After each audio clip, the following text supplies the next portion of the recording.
हे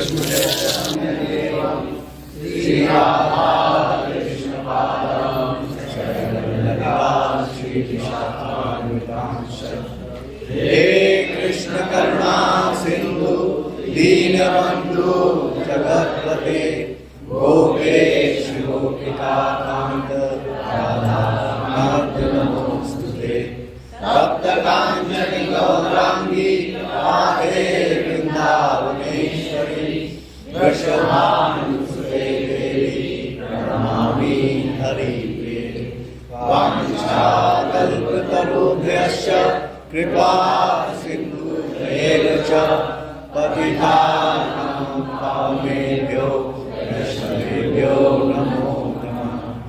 जय श्री कृष्ण चैतन्य प्रभु नित्यानंद श्री अद्वैत गदाधर श्रीवासादि गौर भक्तवृंद। हरे कृष्णा कृष्णा कृष्णा हरे हरे हरे राम राम राम हरे हरे। नमो विष्णुपादाय कृष्णप्रेष्ठाय भूतले श्रीमते भक्तिवेदांत स्वामिने नामिने। नमस्ते सारस्वते देवे गौरवाणी प्रचारिणे निर्विशेष शून्यवादी पाश्चात्य देशकारिणे।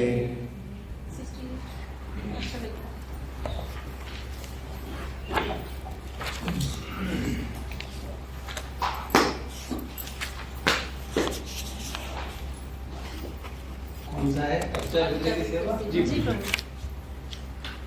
अपने घर में अर्चा विग्रहों की सेवा करना गृहस्थ के लिए अत्यंत महत्वपूर्ण है। विग्रह लकड़ी, मिट्टी, संगमरमर अथवा धातु से बनाए हुए हो सकते हैं। विग्रह स्थापन के लिए आवश्यक विधि की व्यवस्था अपनी क्षमता अनुसार करें। विग्रहों के लिए आवश्यक व्यवस्था, नियम एवं आवश्यक सामग्री के विषय में भक्तों की मदद ले सकते हैं। घर में प्रमुख विग्रहों के रूप में श्री गौरनिताई की सेवा करना अत्यंत लाभदायक है।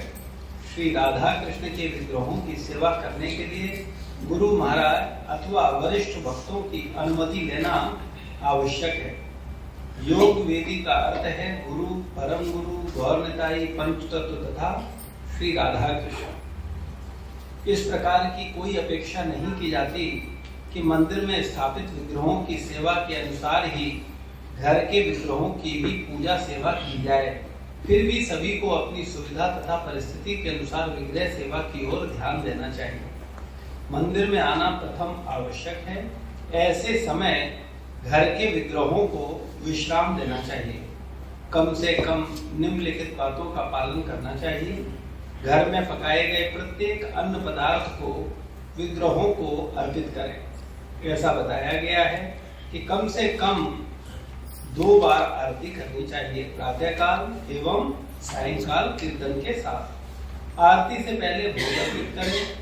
आरती करते समय बिल्कुल बात या मजाक न करें और न ही पीछे मुड़कर देखें। जब कभी घर के लोगों को अधिक समय के लिए बाहर जाना हो तो उन्हें चाहिए कि अर्चा विग्रह साथ लेकर जाएं। बच्चों को भी श्री विग्रह सेवा करने में संलग्न करना चाहिए।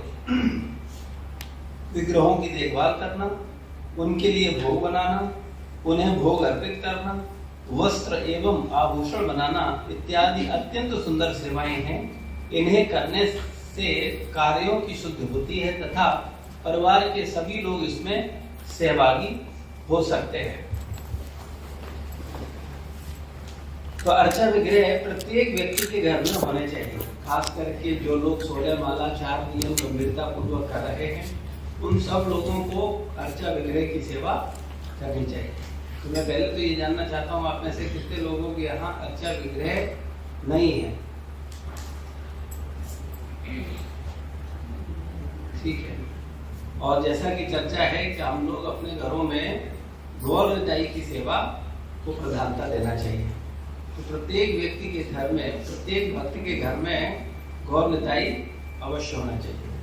और मंदिर का अंतर स्पष्ट होना चाहिए, जिसमें जैसा गौर निताई उसके पीछे अपने राधा रमन बिहारी हैं उनका चित्र आए, लेमिनेशन आए। फिर जैसा कि उससे एक स्टेप नीचे पंच तत्व और नरसिंह देव के चित्र होने चाहिए और उनसे नीचे गुरु परंपरा होनी चाहिए।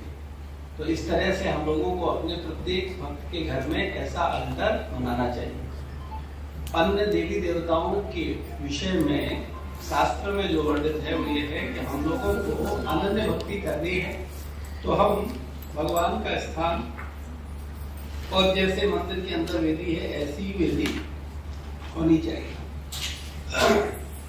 तो हम सब लोगों को ये प्रयास करना चाहिए कि हमारे घर में ऐसा एक सुंदर अल्टर होना चाहिए।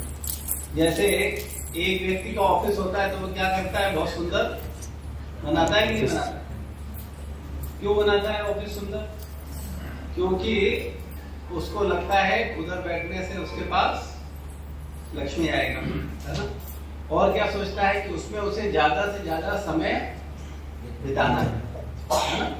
तो जिस स्थान पर हमें ज्यादा समय बिताना है वो स्थान शुद्ध और पवित्र और सुंदर होना चाहिए। होता है आजकल मंदिर में लोग 2 मिनट पूजा करते हैं, तो इसलिए मंदिर पर कोई ज्यादा खर्च करना नहीं चाहता। उनको क्या लगता है मंदिर एक 200 रुपए का मिल जाए कोई लकड़ी का तो बहुत अच्छा है, और अगर घर की अलमारी में ही काम चल जाए तो वो 200 रुपए बच गए, क्यों खर्च किए जाए? लेकिन भक्त लोग ऐसा नहीं रखते, वो अपने घर में भगवान के मंदिर को बड़े सुंदर और भव्य तरीके से अपनी सामर्थ्य के अनुसार, ऐसा नहीं है क्योंकि हर भक्त की आर्थिक स्थिति अलग अलग है, तो किसी भक्त को किसी भक्त की नकल नहीं करनी है, लेकिन उसकी अपनी सामर्थ्य के अनुसार उसके घर में भगवान का मंदिर अलकर सुंदर होना चाहिए। और गौर निताई की सेवा प्रत्येक व्यक्ति को अवश्य करनी चाहिए। तो जो लोग दीक्षित हैं उन लोगों को तो कम से कम गौर निताई अपने घर में अवश्य रखने चाहिए।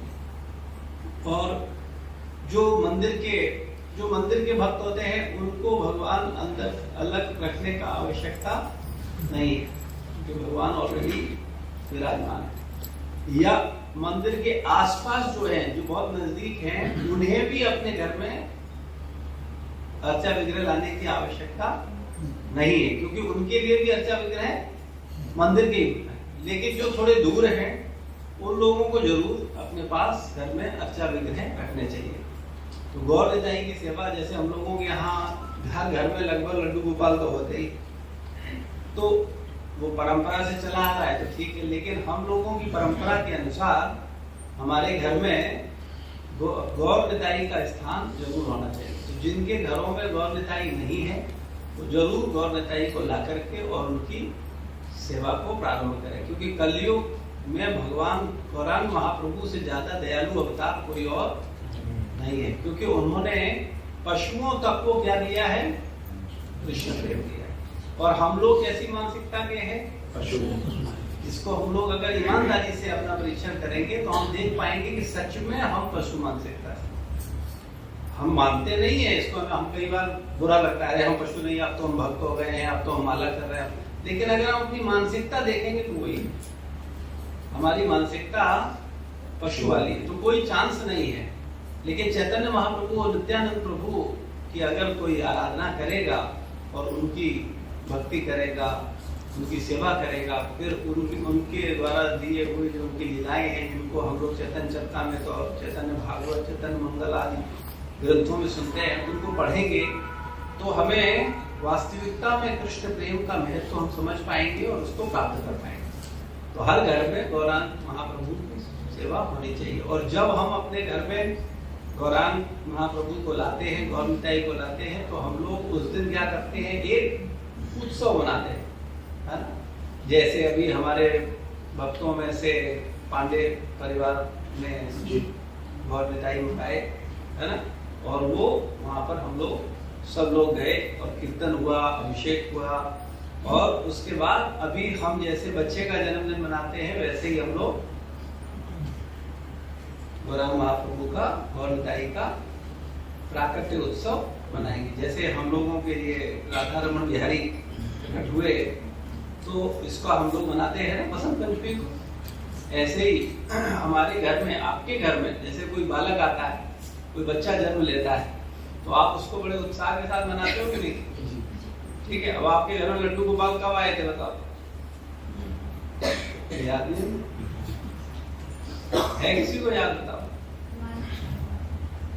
उठाने का किसी को लाए थे? अभी लाए थे भक्ति में आने के बाद। ठीक, तभी याद है थोड़ा। जन्माष्टमी, ठीक। तो जो आप लोग लाए हो तो हमें उनको क्या करना चाहिए? उनका जन्मदिन मनाना चाहिए। क्योंकि देखो, हम जितना अधिक भगवान की सेवा को प्रधानता देंगे उतना अधिक, वैसे भी हमारे पास क्या होता है, पूरे दिन तो हम संसारिक कार्यों में रहते हैं, दिन भर पूरा जीवन लगाए रहते हैं, पत्नी, बच्चे, घर, शरीर, इसी में लगाए रहते हैं। अरे एक दिन तो कम से कम भगवान के लिए कुछ अलग से करो, कुछ तो उनके नाम से उत्सव बनाओ। अभी भक्तों की कृपा से जन्माष्टमी उत्सव हम सब मिलकर के मनाते हैं, जगन्नाथ यात्रा मिलकर मनाते हैं। कुछ लोग बहुत उत्साह से भाग लेते हैं, कुछ थोड़ा कम उत्साह से भाग लेते हैं, लेकिन भाग तो सब लोग लेते हैं। लेकिन आपके घर में भी आपको कम से कम एक उत्सव भगवान का जरूर मनाना चाहिए, ठीक है ना? वो केवल किस लिए है? भगवान जिस दिन लेके आए हो आप, उस तिथि पर उनको तो अब आपके घर में अगर आप चाहोगे उसी स्टैंडर्ड से सेवा करो तो ये आपके लिए प्रैक्टिकल नहीं होगा। तो इसलिए कम से कम इतना करना है कि हमें सुबह की आरती और संध्या ये हम सबको करनी चाहिए, ठीक है? आप में से कितने लोग सुबह और शाम की आरती नहीं कर रहे हो? वो हाथ खड़ा करें। शाम को नहीं हो पाती, शाम की आरती को नहीं कर रहे आप? करो आप दोनों लोग मिलकर। सब लोगों खास करके जिन्होंने दीक्षा ले लिया है उन्हें बहुत सावधान होना चाहिए, उनको अपनी साधना पर अधिक ध्यान देना चाहिए। और जिन्होंने दीक्षा नहीं ली है उनको अभी से अभ्यास करने लग जाना चाहिए, जिससे, लेकिन कम से कम करने का अभ्यास तो करो। तो हम सब लोगों को भगवान को भोग लगाना चाहिए, हम सब लोगों को भगवान का सेवा करना चाहिए। और जैसे एक बच्चे की सेवा करते हैं, परिवार के सदस्य की सेवा करते हैं, ऐसे ही हमारे मन में भाव होना चाहिए हमारे घर में जो भगवान के विग्रह। लेकिन अगर भगवान का मंदिर में उत्सव है तब हमें क्या करना चाहिए? अपने विग्रहों को घर में विश्राम देना चाहिए। फिर ऐसा नहीं सोचना चाहिए जैसे कई बार जन्माष्टमी होती है तो सब लोग क्या बोलते हैं, अरे हम अपने घर पे मनाएंगे, है ना, हमारे घर पे भी तो लड्डू गोपाल है, सोचते हैं ना अक्सर लोग। तो हमने आप लोगों को समझाया भी, उसका तरीका भी दिया तर्क के आधार पर कि पिता के 10 पुत्र हों और 10 के 10 पुत्र अलग अलग पिता का जन्मदिन मनाएं तो पिता को ज्यादा आनंद आएगा या 10 एकत्रित हों और फिर पिता का जन्मदिन मनाएं। और आजकल समाज में क्या करते हैं, सब अपने लड्डू गोपाल लेकर पत्नी बच्चों के साथ खीरा काटते हैं और जन्म करते हैं, उसमें बच्चे सो गए तो उठाया जाता है, बच्चा सो तो उठाओ इसको जगाओ। तो उत्साह ही नहीं। तो जब भाई तुम हो, तुम्हारे बच्चे हैं और वो यही नहीं तो क्या करें बच्चे? अभी पता चले 50 बच्चे हो, कोई बच्चा सोएगा? 50 लोग सब साहस में हैं, तैयारी कर रहे हैं, उत्साह, तो कोई सोएगा नहीं? सोएगा। तो हम लोग, भगवान को भी आनंद कब आता है? जब सब मिलकर, तो हम सब मिलकर के अभी जन्माष्टमी मनाएंगे। जन्माष्टमी आ भी गई है ना, टाइम नहीं है बिल्कुल, तो सबको बहुत उत्साह से तैयारी में लग जाना है पहले से। अब की बार, इस बार उसको और भव्य करेंगे। पिछली बार हम लोगों ने टेंट लगाया था तो उसमें पानी बहुत टपका था, तो हमारे कार्यक्रम सब खराब हो गए, इसलिए अब की बार हम लोग जब नहीं लगाएंगे। उड़ी गया था, उड़ी गया था, हाँ गड़बड़ हो गया, कुछ उड़ गए थे कुछ ये। तो इस बार हम लोग थोड़ा उनका क्वालिटी और अच्छा करेंगे और पानी की दिक्कत ना हो इसलिए करेंगे। तो उससे थोड़ा बजट भी ज्यादा होता है, तो कोई बात नहीं, वो तो सब भगवान की कृपा है, होगा। लेकिन आप लोग थोड़ा सेवा में बड़ा सोचो। आप लोग सोचते हो कि अगर किसी ने 11,000 रुपए दे दिए तो आप क्या सोचते हो? बहुत बड़ी सेवा होती है ना? अभी तो आपकी पीठ थपथपाई जानी चाहिए कि आप देखो 11,000 रुपए की सेवा करवाई आपने, है ना? लेकिन वास्तविकता में ये कोई बहुत बड़ी सेवा नहीं है। हम बार बार कहते हैं कि आप सबकी क्षमता की लिमिटेशन है, लेकिन सेवा करने की क्षमता की कोई लिमिटेशन नहीं है। आप हो सकता है कि 11,000 की सेवा करो, या कर पाओ, या अपनी सामर्थ्य से जो आपका आर्थिक स्थिति है उससे आप करो, लेकिन आप अधिक से अधिक लोगों को सेवा में लगा सकते हो। तो आप खुद तो करो ही करो, इसके अलावा क्या करना है, हमें अधिक से अधिक लोगों को इंगेज करना है। और किसी भी व्यक्ति से 50,000 1 लाख रुपए से कम मत लो, ठीक है?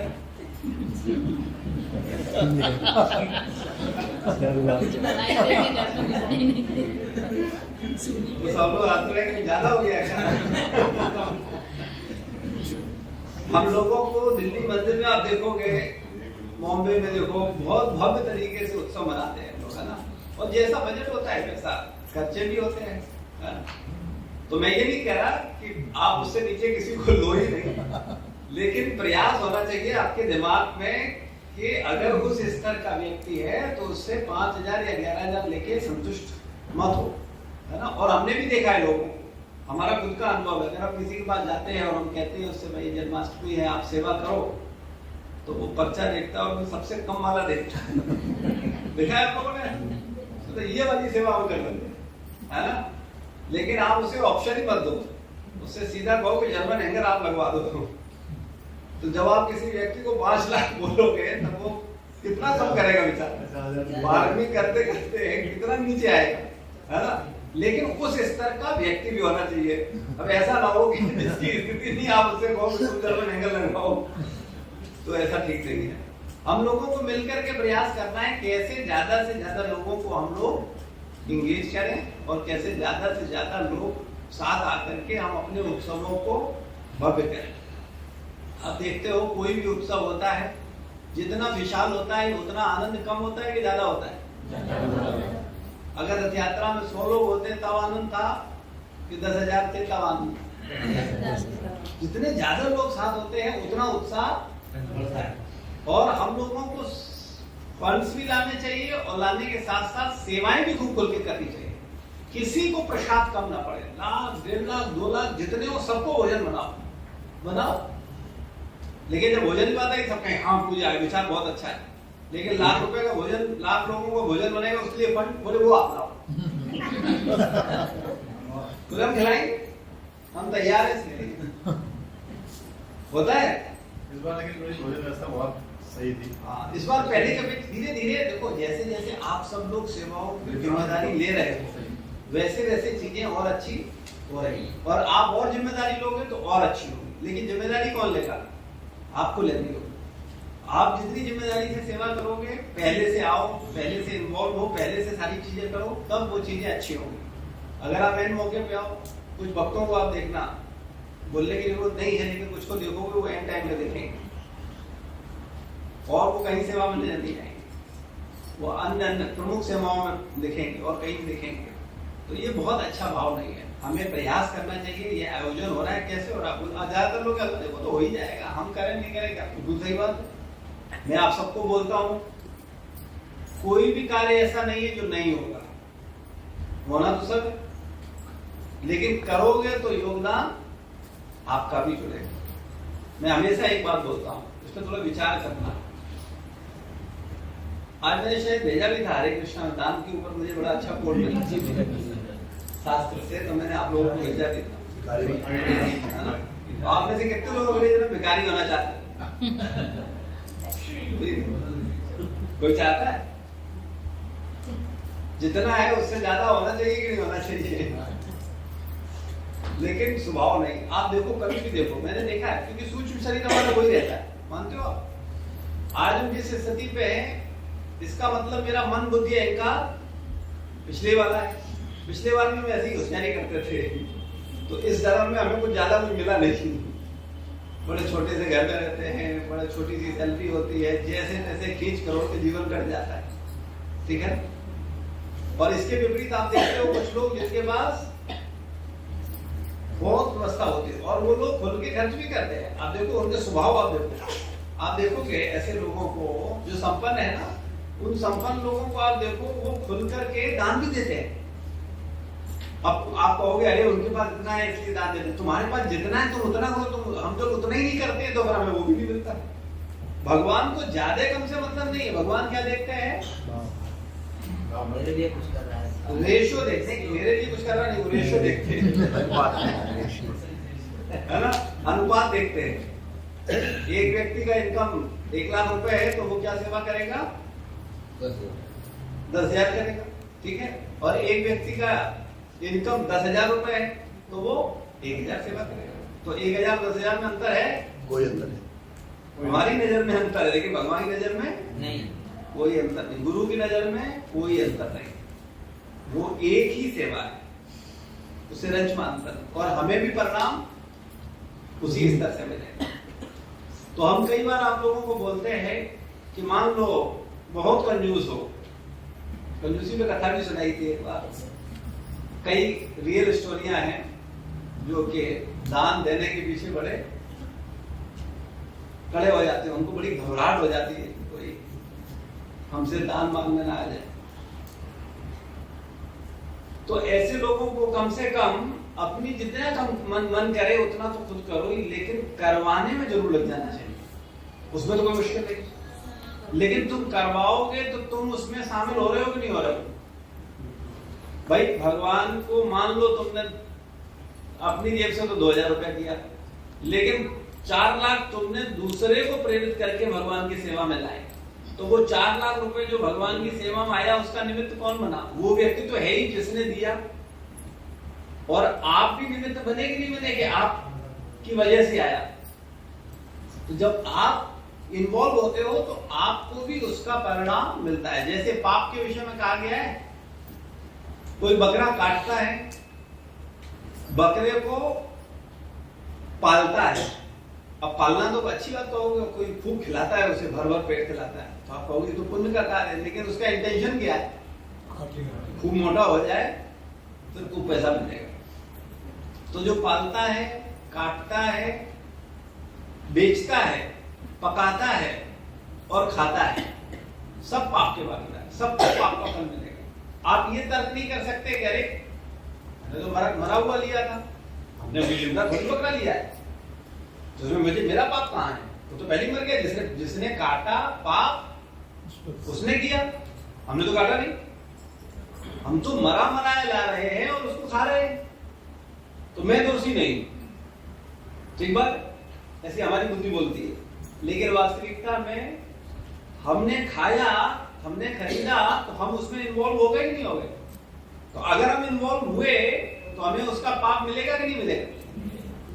तो सेम ऐसे ही अच्छे कार्य में जब आप इन्वॉल्व होते हो, भगवान के जन्म उत्सव में, फंड कलेक्शन में, सेवा में जब आप इन्वॉल्व होते हो तो उसका लाभ आपको मिलेगा कि नहीं मिलेगा?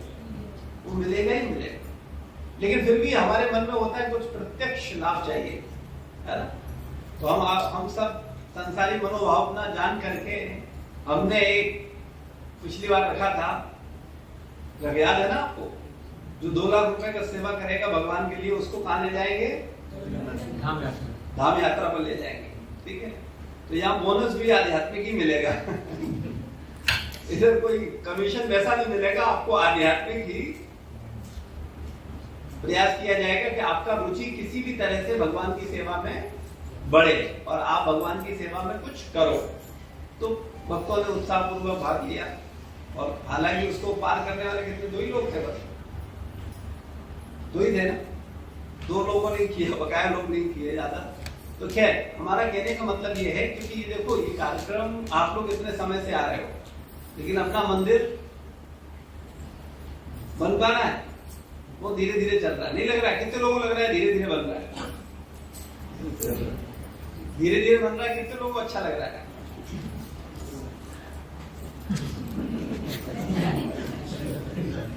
सब चाहते हैं जल्दी बने, तो जल्दी कैसे बनेगा? जब आप जिम्मेदारी नहीं लोगे तो कैसे होगा? प्रभुपाद जी ने 10 साल में कितने मंदिर बनाए थे? 108। गुरु को प्रसन्न करने के लिए कुछ करना है, और हमारे मन में क्या जुनून है?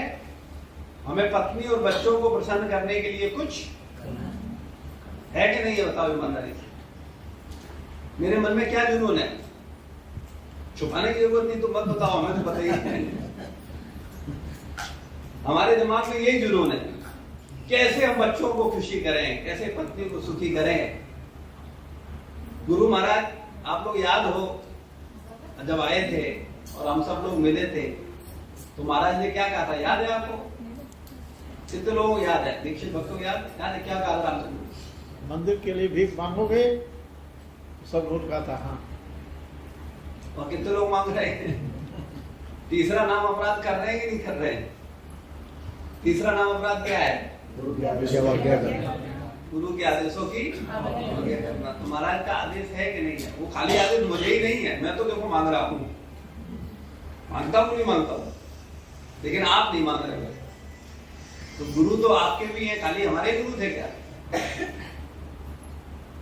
मेरे गुरु थे कि आपके भी हैं? तो गुरु महाराज किसके लिए बोले? प्रभुपाद जी के लिए बोले, हमारे लिए बोले। कोई महाराज यहाँ रहने आ रहे थे क्या? महाराज चाहते हैं कि बड़े बड़े मंदिर बने और हम लोग बड़ी संख्या में आए, मिलकर के भगवान की सेवा करें। हम चाहते हैं आप में से दीक्षित लोग जो होंगे, अभी 3 अल्टर बनेंगे, तो मंगला आरती करना है, संध्या आरती करना है, दोपहर आरती करना, ये कौन करेगा? आप ही दीक्षित लोग करो। और कौन करेगा? जो सेकंड इनिशिएशन लेंगे वो लोग करेंगे। और सेकंड इनिशिएशन केवल मैं उन्हें दूंगा, ध्यान रखना, और किसी भी व्यक्ति को नहीं मिलेगी जो गंभीरता पूर्वक सेवाओं में लगे। मेरी नजर में है सब, कौन एंड टाइम पे आता है और कौन निरंतर सेवा में रहता है। मेरी नजर से आप बच नहीं सकते।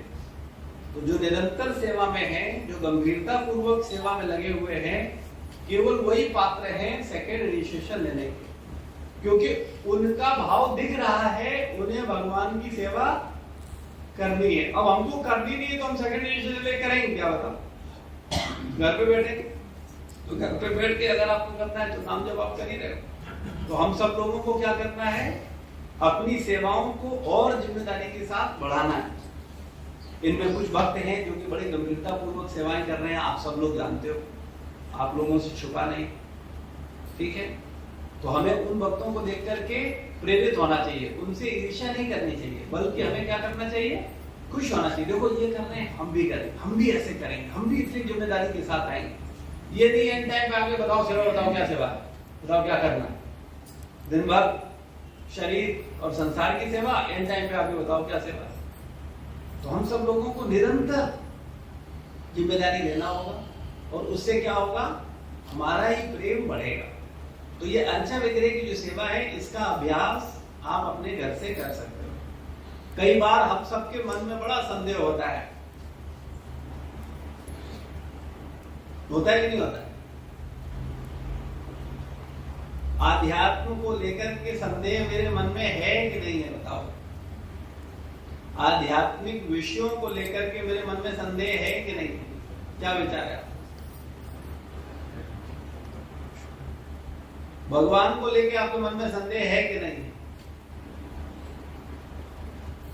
है कि नहीं? गुरु को लेकर आपके मन में संदेह है कि नहीं?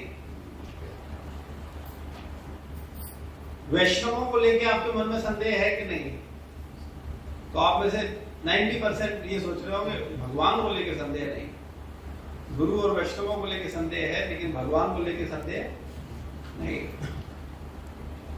भगवान के नाम को भगवान मान पा रहे हो? तुम्हारा मन तुम्हें ऐसे ही लग रहा है और उसके लिए तुम अपने ठगवा रहे हो, तो रखते रहो।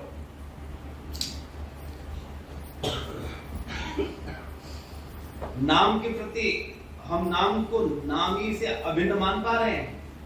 हम नहीं मान पा रहे हैं। ईमानदारी की बात, क्यों नहीं मान पा रहे हैं? इस पर विचार करना, क्यों नहीं हम मान पा रहे हैं?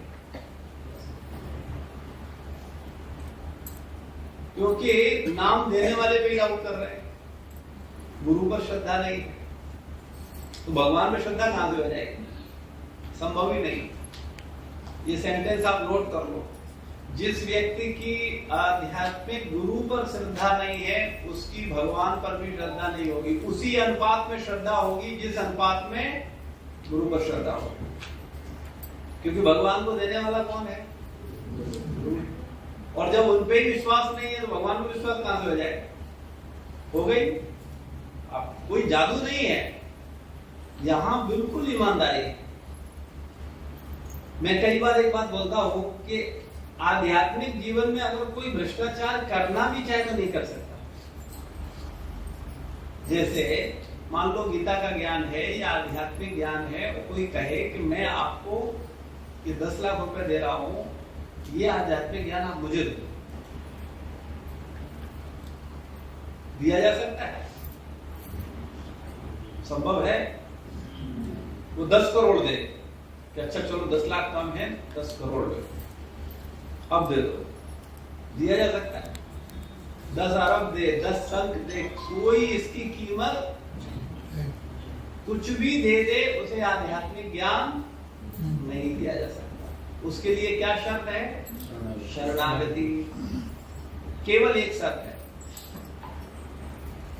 और किसके प्रति शरणागति? गुरु, साधु, शास्त्र के प्रति शरणागति। और वो होगा नहीं, तुम्हें ज्ञान मिलेगा नहीं। बाद में तुम दोष दोगे, हम 5 साल गए थे इस्कॉन में, उधर हुआ नहीं, कुछ काम नहीं बना हमारा, बल्कि ये ऐसे है, वो वैसे है, वो वैसे है। फिर तुम वहां छोड़ करके दूसरी जगह जाओगे, फिर वहां वो लोग बोले नहीं नहीं, यहाँ वहां वाले फिर भी कुछ ठीक लगते हैं, इधर वाले तो उधर जाने से भी ज्यादा खराब। अब बोले अब उधर वापस जा नहीं सकते क्योंकि उधर भी तो बहुत बुराई करी थी, तभी इधर आए थे। ऐसे थोड़ी कोई जाता, ऐसा पूछते भाई कहाँ हो, बहुत दिन हो रहे, आ नहीं रहे, तो क्या अरे उधर सब गड़बड़ है, उधर ठीक नहीं है, इधर बहुत ठीक है, इधर बहुत ठीक है, इधर बहुत ठीक है। अभी बेचारा उधर जाता है तो अब उसका तो स्वभाव है दोष देखने का, तो वहां देखता है तो पता चलता है और प्रॉब्लम है, क्योंकि इधर तो सब एक दूसरे में निगाह टिकाए बैठे हैं, तो कोई चाह करके भी गलती नहीं कर पाता, उधर तो चांस बहुत है। तो जब उधर जाता है तो उसको लगता है अरे इधर तो मामला और गड़बड़ है, लेकिन बेचारा करे क्या? तो कुछ ऐसे भटकते रहते हैं पूरे जीवन, इधर से उधर, उधर से इधर, उधर से इधर, वो कहीं किसी के नहीं होते। और मैं तो हमेशा बोलता हूँ कुछ लोग ऐसे पैदा ही होते हैं कि जो पैदा करता है उस पर विश्वास नहीं करते, है ना? होता है कि नहीं होता है? तो ऐसे लोग जो अपने बाप पर ही विश्वास नहीं कर रहे हैं, पिताजी पर विश्वास नहीं कर रहे हैं, माता पर विश्वास नहीं कर रहे हैं, वो किस पे विश्वास करेंगे? तो कहने का मतलब केवल मेरा इतना सा है कि हम सबको ये समझना चाहिए, हमारी श्रद्धा, हमारा फेथ जितना गुरु साधु शास्त्र पे होगा उतना ही भगवान पर होगा, उससे ज्यादा हो नहीं सकता है। तो जितना दिमाग लगाना है लगा, होगा नहीं, काम बनेगा नहीं। जितना तुम्हारा विश्वास होगा उतना काम अपने आप बन जाएगा, उसको तुमको दिमाग लगाने की जरूरत नहीं है, वो काम अपने आप हो जाएगा। तो हम सब लोगों को प्रयास करना है कि हमारे घर में, हम सबके घर में गौर निताई का सेवा होना चाहिए, और घर के अंदर प्रॉपर मंदिर का अल्टर बना होना चाहिए, ठीक है? अब इसमें सबके लिए बोला जा रहा है, अब कोई तो बड़े ध्यान से सुन करके उस पर काम करेगा, और कोई जैसा है वैसे ही रहेगा और वैसे ही रहने देगा, तो भाई आपकी इच्छा है, ठीक है? फिर ये मत बोलना कि हम आपको बताया नहीं गया, आपको स्पष्ट बताया जा रहा है कि प्रत्येक व्यक्ति के घर में गौर निताई, पंचतत्व, नरसिंहदेव, राधा रमन बिहारी का डेमिनेशन, गुरु परंपरा होनी चाहिए। प्रत्येक व्यक्ति के घर में मंदिर अल्टर ऐसा होना ही चाहिए, और इसमें कम से कम 2 टाइम आरती होनी चाहिए, और भगवान को जो भी घर में बने किचन में उसको भगवान को भोग लगाना चाहिए, ठीक? प्रसाद लगा करके पूरे भोग को पूरे प्रसाद में मिला दो, और वो प्रसाद हम सबको लेना चाहिए। गौर निताई लाने के बाद फिर जैसे गोपाल की स्नान वगैरह कराते हैं, उन्हें भी डेली यही करना पड़ेगा? हाँ बिल्कुल, पूरी सेवा होगी, उनके डेली वस्त्र बदलना, उनको सेवा तो पूरी होगी, सेवा में कोई कमी थोड़ी है। फोटो से काम नहीं चलेगा? नहीं, अगर हमें सेवा करने में असुविधा है तो फोटो से पूरा काम चलेगा, लेकिन सेवा करने की इच्छा रखने वाले लोगों के पास जरूर अच्छा विग्रह होने चाहिए। घर में गौर निताई के विग्रह हो तो बहुत अच्छा है, लेकिन ऐसा जरूरी नहीं है, क्योंकि मैंने बताया ना, जो मंदिर के नजदीक है, जो मंदिर में सेवा करने जा रहे हैं, जैसे आप दोनों लोग सोच रहे हो कि मंदिर में आके सेवा करना, तो आपको फिर जरूरत नहीं है, फिर आपके विग्रह यही है। फिर पता चलेगा आप गौर निताई लाओगे तो फिर उनकी सेवा में लग जाओगे, फिर उनको भोग लगाना, तैयार करना, तो वो मुश्किल हो। उन लोगों के लिए है जिन्होंने कोई प्लान नहीं किया है भगवान की सेवा में आने का, जिन्हें घर में ही रहना है, घर में ही रह करके अपना करना है, उन्हें उनके घर में जरूर होने चाहिए, ठीक है ना। लेकिन जिन लोगों ने ये सोचा है कि भाई ठीक है अभी हम रिटायर हो गए हैं, अभी हम फुल टाइम भगवान की सेवा में आना चाहते हैं, हम मंदिर में कोई जिम्मेदारी लेना चाहते हैं, हम कोई सेवा करना चाहते हैं, तो उन लोगों को जरूरत नहीं है, उन्हें घर पे वो लेमिनेशन रखें, है ना, राधा रमन बिहारी गौर मिठाई का लेमिनेशन हो, उससे चलेगा, ठीक है। किसी और का कोई प्रश्न, कोई डाउट, कुछ जिज्ञासा तो पूछ सकते हैं। प्रभु जी विग्रह का कितना बड़ा विग्रह रखना चाहिए गौर निताई का? 10 इंच 10 इंच 1 प्लस से अंदर ही होना चाहिए, ठीक है।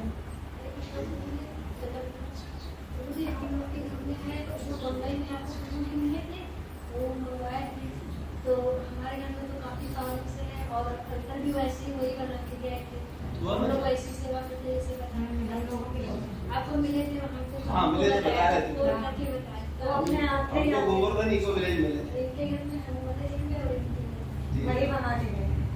बहुत अच्छा। तो ना भाई मेरा रुके थे, हम लोगों को सब चीज सिखाया, अपने हाथों से सिखाया, कहाँ से कैसे आरती करनी, कहाँ से दिखाना, सभी यहाँ पे घर में करते थे हमारे घर में। तो हम लोग इसीलिए आप लोगों को उन्होंने समझ लिया था, बताएंगे तो आप लाओगे, अभी बहुत लगाओ, उनकी सेवा करो, तो उससे उनके चिंतन में तुम रहोगे ना, ठीक है ना। हरे कृष्ण प्रभु जी जैसे लड्डू गोपाल है, गौर मिठाई भी है, लड्डू गोपाल और मिठाई दोनों साथ में रख सकते हैं। हाँ, रख सकते हैं। वैसे गौर मिठाई देखिए, भक्तों का जो कहना है, हम लोगों की जो परंपरा है उसमें गौरांग महाप्रभु और नित्यानंद प्रभु की सेवा, राधा और कृष्ण की सेवा ही प्रमुख है, क्योंकि हम माधुर्य साधना के उपासक हैं, हम वात्सल्य साधना के उपासक नहीं है। हमारा जो गौड़ीय वैष्णव परंपरा है ये माधुर्य उपासना है। और लड्डू गोपाल की सेवा कैसी है? ये वैसे कोई दिक्कत नहीं है, रख सकते हैं। ढेरों वरिष्ठ भक्तों के यहाँ भी हैं, उन लोग भी रखते हैं, जिनके यहाँ पैतृक हैं, तो वो ऐसा तो नहीं करेंगे उनको हटाएंगे, कोई ऐसा नहीं है, तो कोई ऐसा नहीं है, आप दोनों भी कर सकते हो, कोई इसमें बुराई नहीं। लेकिन हमें पता होना चाहिए हमें किस मूड में जाना है, हमारा लक्ष्य क्या है, ठीक है। ठीक है, अगला टॉपिक लेते हैं। श्रील प्रभुपाद की जय, गुरु महाराज की जय, समस्त भक्तवृंद की जय। इसमें कहाँ थे, उन्होंने निकालो जरा इसमें कितना नंबर का पेज?